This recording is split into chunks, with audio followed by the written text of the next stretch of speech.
porque a imensa maioria desse movimento é pacífica e quer ver mudanças de verdade no nosso país. A passagem de ônibus é um estopim. Tentar responsabilizar tudo isso que está acontecendo por causa de uma minoria muito pequena é tentar criminalizar esse movimento como um todo, que eu não posso conceber. Porque a população brasileira, como dizem nas redes sociais, mudou o seu status de deitado eternamente em berço esplêndido para verás que o filho teu não foge à luta. A população está dando provas de que está cansada de uma série de coisas. E a grande maioria, volto a dizer, pacificamente, porque é assim que deve ser uma manifestação, é assim que deve ser um protesto. Então, essa tentativa de tentar, já lhe concedo uma parte, só fechando esse raciocínio, essa tentativa de querer levar a todo o movimento nacional que botou 100 mil pessoas na Avenida Rio Branco, colocar a culpa do que houve na Assembleia Legislativa para essas pessoas, não está errado. Você não está certo. Quem cometeu aí todos esses crimes que você falou, que é uma minoria muito pouca gente, tendo em vista todo o grupo que está se manifestando, merece aí a investigação, a punição do Estado. Mas a gente não pode reprimir essa manifestação. Vossa Excelência falou em crimes que são cometidos. O artigo 277 da nossa lei orgânica, ele fala claramente: é dever do município garantir o transporte coletivo com tarifa condizente ao poder aquisitivo da população, assegurando-lhe um serviço satisfatório. Será que esse dispositivo é cumprido hoje em Niterói? Claramente não é. Para mim isso é muito pior do que a meia dúzia de manifestantes que estão se exaltando mais nas manifestações. E para mim é isso que está levando a população às ruas. Eu concedo a parte vereadora Verônica. Agradeço desde já a parte concedida pelo vereador Bruno Lessa. Na verdade, primeira e mais importante questão a ser colocada. Olha só, você falou da tarifa. O a parte do a parte. Eu acho que o maior bem tutelado pelo Estado é a vida. Certo? Eu acho que as reivindicações são justas, mas o maior bem tutelado pelo Estado é a vida. E ali aquele policial estava sendo morto. Foi vítima de tentativa de homicídio. Inclusive ele está em estado mal, de natureza grave, está ferido. Certo? O maior bem tutelado é a vida. Patrimônio vem depois, outras coisas vêm depois. Tá certo? Só para. A gente tem uma. Enquanto você nesse acordo, na minoria que cometeu atos que são deploráveis, eu foco em 99,9% dos manifestantes que estão indo às ruas pacificamente lutar por seus direitos. É uma questão de ponto de vista. Eu prefiro ter um ponto de vista da população que está brigando pelos seus direitos, na minha opinião, de maneira legal, pacífica e assegurada na Constituição. Vossa Excelência prefere enfatizar aquilo que eu também repreendo, que é a manifestação mais violenta que aconteceu na Assembleia Legislativa, que está errado, mas que não diminui em nada o fato da manifestação pacífica que está levando dezenas, centenas de milhares de brasileiros para a rua. Eu continuo, peço para que a vereadora Verônica... Primeiro acho importante a gente dizer, e não poderia nem ser diferente vindo da onde nós viemos, tendo a caminhada que nós temos, não poderia ser diferente o meu posicionamento. Toda e qualquer manifestação vinda do povo, ela sempre vai ser da nossa parte reconhecida como manifestação que a população tem o direito de fazer, não é? A população saiu às ruas da nossa cidade, do nosso estado, em várias capitais, reivindicando uma série de questões que a gente ainda não conseguiu identificar claramente quais são as bandeiras de luta, mas tem alguns significados nessa mobilização, não é? O primeiro deles é que existe uma ferramenta que na política foi usada pela primeira vez de uma maneira mais contundente na eleição do Barack Obama. E aqui no Brasil os políticos ainda estão às voltas tentando compreender como é que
eles foram rechaçados. Qualquer pessoa que entre hoje na internet ou que leia qualquer texto sobre as manifestações de ontem vai dar razão àquilo que eu estou falando. Não tinha cor, não. Não tinha cor. Eu vi bandeira de um partido político que é tido como um partido dos mais radicais e a turma lá em São Paulo falando baixa, baixa, baixa.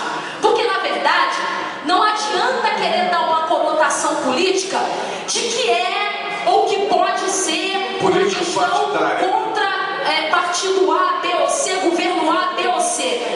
Pode haver ao longo desta trajetória, caso o conjunto dos governos não consiga dar resposta, não é? Se faltar inteligência, percepção política, sensibilidade, não conseguir dar resposta, pode colar, pode ser encaminhada para qualquer lado, porque a massa, a céfala, com o desejo, e aí eu vou fazer um debate aqui para ser justa e verdadeira, até o meu partido tem responsabilidade sobre isso. Tem responsabilidade, porque durante muitos anos nós tivemos uma forte inserção nos movimentos sociais organizados. Hoje já não temos tanto. Então, isso é verdade. Houve uma época que não existia movimento de juventude sem a juventude do Partido dos Trabalhadores. Hoje nós estamos mais acanhados, priorizando a questão institucional.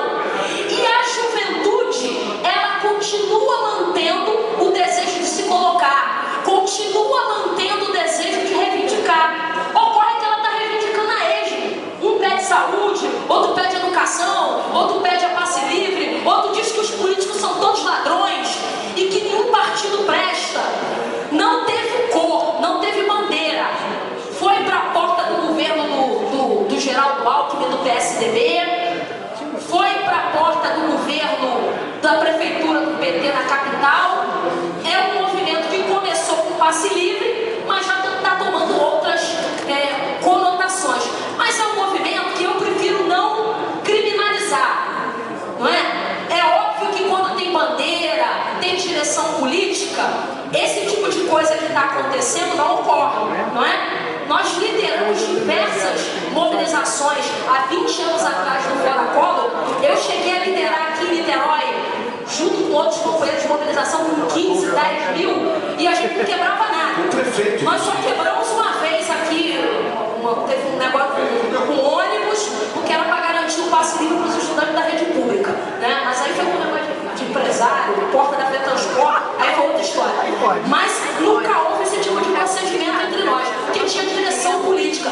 Não é dizer que uma geração ela se sobrepõe à outra em qualidade, mas é dizer que se sobrepõe do ponto de vista daquilo que essa geração, do ponto de vista da produção do pensamento político, ela está muito acanhada, porque ela está indo para a rua e ela não sabe ainda, ela não tem definida qual é a sua bandeira de luta, coisa que não ocorreu no movimento de juventude belíssimo, maior, histórico, verdadeiro mesmo, com começo, meio e fim, que foi o movimento do Fora Collor de Cara Pintada, que eu tive a oportunidade de participar. Mas viva a luta democrática, que os manifestantes têm o direito de ir para a rua se colocar, e eu também vou para a rua, porque eu quero reforma política.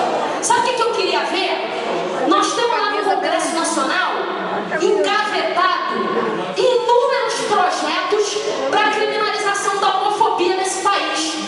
Eu queria ver, porque ia ter muita gente que está indo para a rua, que quando dissesse ou levantasse um cartaz dizendo que também está querendo reivindicar a criminalização da homofobia, ia ter gente que ia correr. Querem mudar as instituições, mudar o Brasil, dá lá o cartaz, saímos do Facebook para mudar o Brasil.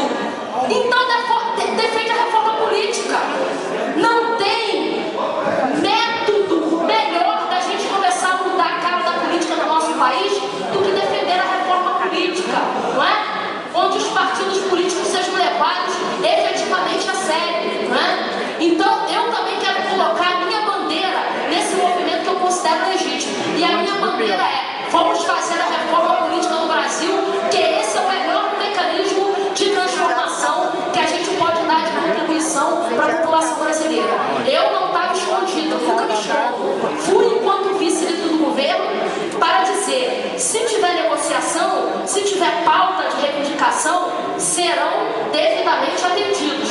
Procurei, mas não achei. Eles não se colocaram à disposição para a apresentação de uma pauta de reivindicação junto ao governo.